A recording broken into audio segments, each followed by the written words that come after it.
mais voilà, je sentais quelque chose. Et je sais que voilà, on peut avoir un contact avec Dieu parfois différent, et j'avais voilà, parfois le soir ce contact avec lui. Je m'étais dit, si un jour, il y a forcément quelque chose de plus juste ou de plus vrai, et si un jour j'ai la chance de pouvoir toucher à ça,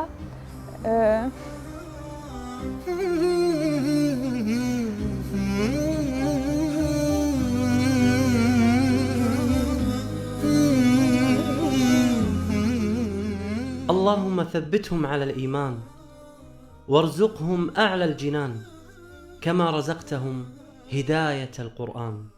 بالقرآن اهتديت. بالقرآن اهتديت، في رحمه تحلو الحياة، شوقا إلى المولى أتاي، أسلمت روحي للإله، نور الحنايا والضلوع، لله أعلنت الرجوع، آياته تغدو شموع، ويفيض في قلبي سنا، نور الحنايا والضلوع، لله أعلنت الرجوع، آياته تغدو شموع، ويفيض في قلبي سنا.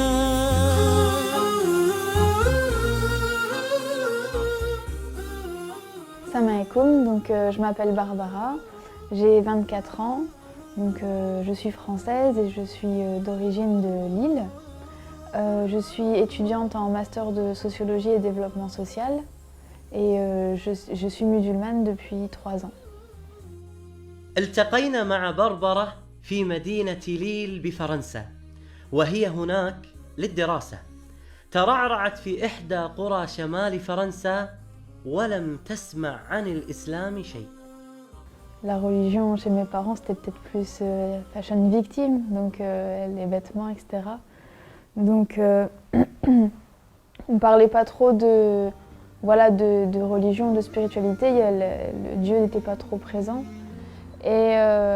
Mais j'ai toujours eu un lien avec Dieu, voilà, sans voilà, forcément savoir ce que c'était, mais voilà, je sentais quelque chose. Et je sais que voilà, on peut avoir un contact avec Dieu parfois différent, et j'avais voilà, parfois le soir ce contact avec lui. Je m'étais dit, si un jour, il y a forcément quelque chose de plus juste ou de plus vrai, et si un jour j'ai la chance de pouvoir toucher à ça,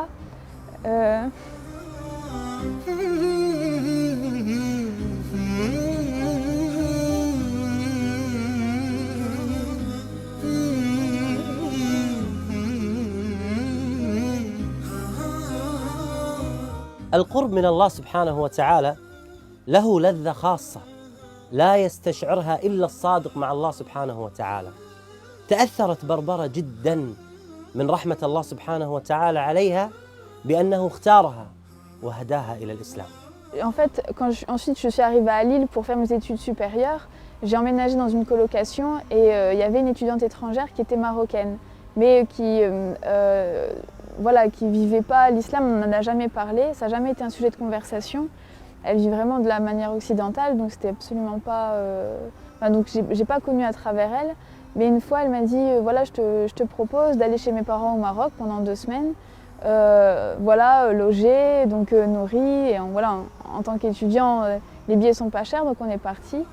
Et c'est en partant là-bas que je me suis pris une claque, et je me suis dit wow, en fait, j'ai rencontré autre chose, en fait, comme si on débarque sur une autre planète. تقول بربرة أن الإعلام دائما يشوه صورة المسلمين، ولكنها عندما ذهبت إلى المغرب اندهشت من تعامل أهل المغرب وطيبتهم وابتسامتهم اللي ما تفارقهم أبدا. Et quand je suis rentrée en France, je me suis dit maintenant il est temps que je me fasse ma propre opinion, mais voilà, parce que j'ai des préjugés, donc il faut que je puisse me faire ma propre opinion en ayant un regard, voilà, en ayant pris du recul. Mais ma démarche était vraiment par curiosité, quoi, uniquement par curiosité. Et donc quand quand j'ai commencé à lire le Coran, à étudier, donc je me suis dit vraiment il faut que je le lise. Et j'ai commencé à réécrire les versets en français. Et je me suis dit il faut vraiment que je prenne du recul et que je le lise pas avec mes préjugés, mais vraiment avec en essayant d'avoir un œil nouveau. Donc, et ça pendant 6 mois.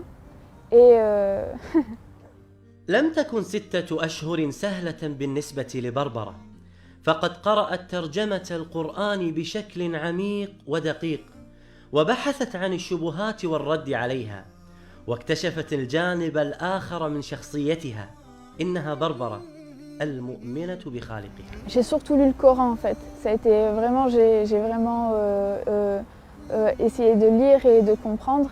Et moi, je viens d'une culture chrétienne, enfin catholique. Et, dans la religion catholique, très tôt, il y avait beaucoup de choses que je ne trouvais pas cohérentes ou logiques. Donc je m'en étais écartée. Et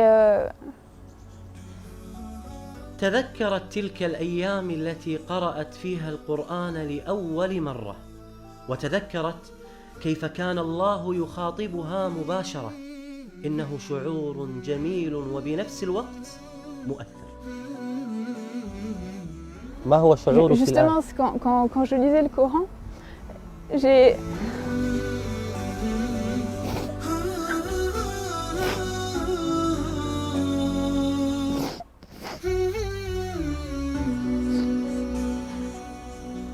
Je suis quelqu'un en général d'assez forte qui pleure très rarement, qui sait prendre les épreuves et même prendre les autres avec moi pour les aider.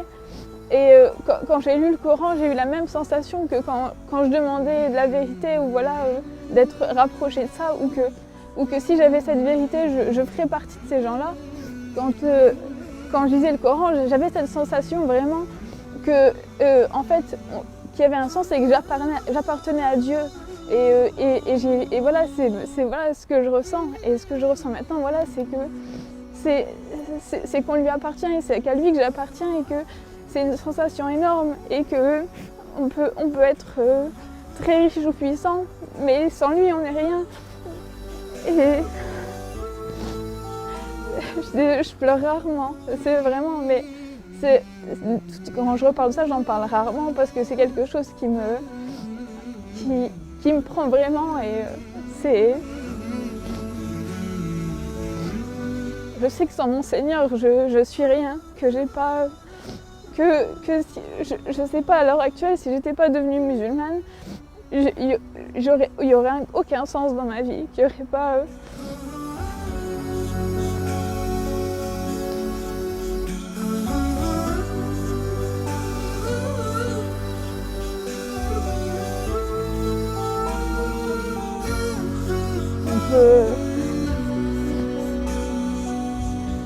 سبحان الله. يعني أحيانا لما أجلس مع هؤلاء الذين دخلوا في الإسلام أشعر بأننا نحن مقصرون تجاه هذا الإسلام.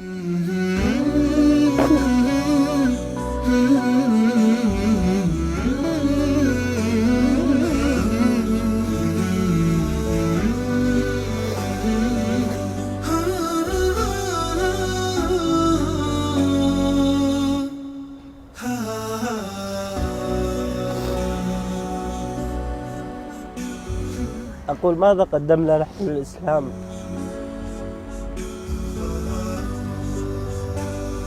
يعني سبحان الله، بنت في هذا العمر عمرها 24 سنة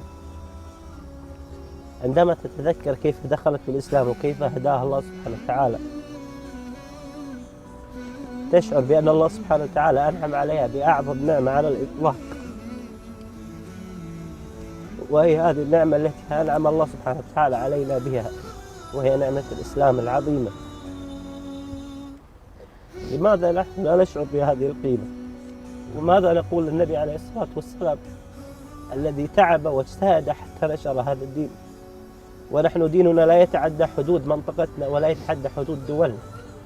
متى نوصل الإسلام إلى هذا المكان؟ نحن مسؤولون والله أعلم.